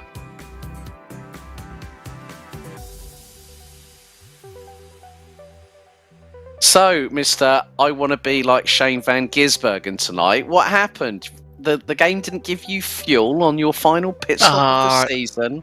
I think what happened was Martin said to me, "Oh, Max, the temperatures have gone up, so reload the setup." So I reloaded the setup, having done the fuel firsthand, and then when I'd reloaded it, of course, it ice cream finder really. That joke is never going to get older in a month of Sundays, you know it. Nope, it certainly isn't. But well, I was like, yeah. So when I loaded the setup, of course, I didn't do the fuel. So when I came in, I remembered to uncheck the damage that I received earlier on in the race, but of course, didn't clock that there was no litres of fuel to be added. So as I went out, it's like, I thought that was game over. So I thought I'd try my luck to see if I can return the garage and maybe get a tow back. And then yeah, put fuel in the car. So I just thought, sod it, you never know. You know, people are getting penalties left, right, and centre. Maybe a few drop offs. I might get into the points. And I think I was just shy with 16th in the end. Yeah, you were you're about 2.5 laps away from James Hall. Okay, so miles away from points then. Well, I mean, you still finished 16th, nevertheless. But let's have a look at the season itself. So Robbie Stapleford, Season 3 Drivers Champion. SimSport Solutions, Team 3 Teams Champions. So Season 3 Teams Champions. All in all, a pretty good return to the Assetto Corsa Competizione platform. We know that Season 4 is not too far away, and I'm sure that the eTeam BRIT social media will be promoting that to the hill. But things are looking interesting. V-Box Motorsport coming on board for Season 4 as a title partner, which is really, really good news. What can we expect in Season 4? Because I understand there's going to be an interesting first race. Do you have any more details to share? Well, I think you sort of touched on it earlier, didn't you? So, basically, what we're looking to do for round 1 is it's going to be we really want to open Season 4 with a bang, so we're going to do a day-to-night transition race at Brands Hatch over 2 hours. And that will be with 3 pit stops that can be taken at any time, I think, between you and me, the discussions that we've had. So the calendar is going to be announced soon. We are, at some point, in some respects, I'm really glad to hear that David's going to be joining the grid like he did in the Team BRIT Summer Series. It's going to be nice to have him back along with you lot, isn't he, driving behind the wheel? Well, that very much depends if he gets in my way or not. Ah, dear. Bang straight in there like a shot. It's alright. The only time I'll be getting in your way, Max, is when I get a blue flag. But I mean, you know, David's has been brilliant for the last what has it been now, 3 seasons. Yep. On the comms, and yeah, it'll be great to see him back in the car. Of course, you were with us back many moons ago in the summer series. Christ, that was a long time ago now. That honestly feels like about 16 years ago since we did that. He's slept since then. So, but yeah, I think we really, we were experimenting for the first couple of seasons, trying to get the right formula, the right balance of how we wanted the season to play out. And I think with this season we've finally got it. So I think going into next year, the format's going to be pretty much the same. I think probably the only major thing people will notice different is the fact we're going to be introducing the BMW M4, as that of course was released partway through the season. But yeah, it's a case of just making sure now getting all our ducks in line, getting the calendar finalised, and then start promoting the new season. Hopefully we'll have some great prizes once again from our from our great sponsors such as BRIT and Kausha and Visaro and Texaco, and of course some of our new partners such as Brand Advance, Adrian Flux, Orchid, Hilton Hotels. There's so many partners. I'd just be here for a very long time naming them all. And of course we've got V-Box coming in as a title partner for season 4. Well, Max, the last question I need to ask you: are you racing next season? Of course, that was ever in doubt. And are you going to have Mr. Buchan to be your saving grace again? Well, he hasn't given me the divorce papers just yet, so he hasn't given you the P45. Not yet. So fingers crossed. I'll have a good teammate, and we may be featuring some new colours on the car, and maybe an entirely different car altogether. Yeah. Well, Max Spooner, eTeam BRIT team boss, thank you very much, mate, and all the very best. We'll catch up with you in the run up to season 4. Can't wait. So big thank you to Max there for joining us in the broadcast booth. David, it's going to be a little bit of a ta-ta for now, but it'll be see you very soon when it comes back to season 5, obviously, of the eTeam BRIT GT Challenge. But it's been an absolute pleasure working with you over the last 3 seasons here on this championship. I know we're going to work together in the future, that much is guaranteed. But mate, any final words before we sign off tonight? Yeah, just what a season it's been. Thank you for the kind words, Alex. Obviously, it's just a little temporary foray into pretending to be a sim racing driver. It'll probably end in tears, and I'll be back behind the microphone very, very soon indeed. What an amazing season we've been treated to. Robbie Stapleford, the incircumscriptible young man who has just been amazing through the season. It's been a proper slobber knocker of a season. It feels like it's been an absolute welterweight division for everyone to take a scrap throughout the season, and really, really looking forward to getting my sleeves rolled up, Alex, and getting involved. And getting your elbows out, of course, Mr. Christie. Absolutely. There we go. But a big thank you to you all for watching. A big thank you to SimSports Solution Broadcasting for their help, and also with Mike Yao, who's been the man behind the broadcast cameras all season long. A big thank you to all the partners and sponsors of eTeam BRIT and Team BRIT for their continued involvement. And we will see you very soon for season 4. Stay tuned to the eTeam BRIT social media channels for further information about how you can get involved, what the calendar is going to be like, who's going to be joining this particular bloke, some bloke who's got a good face for radio, on co-commentary. You'll find that out in due course. On behalf of myself, Alex Goldschmidt, and my co-commentator for the last 3 seasons, who will be having that little flitter with some driving antics in season 4, David Christie. Thank you very much for watching. Goodbye from Emilia Romagna, and see you very soon. Until then, take care, stay safe.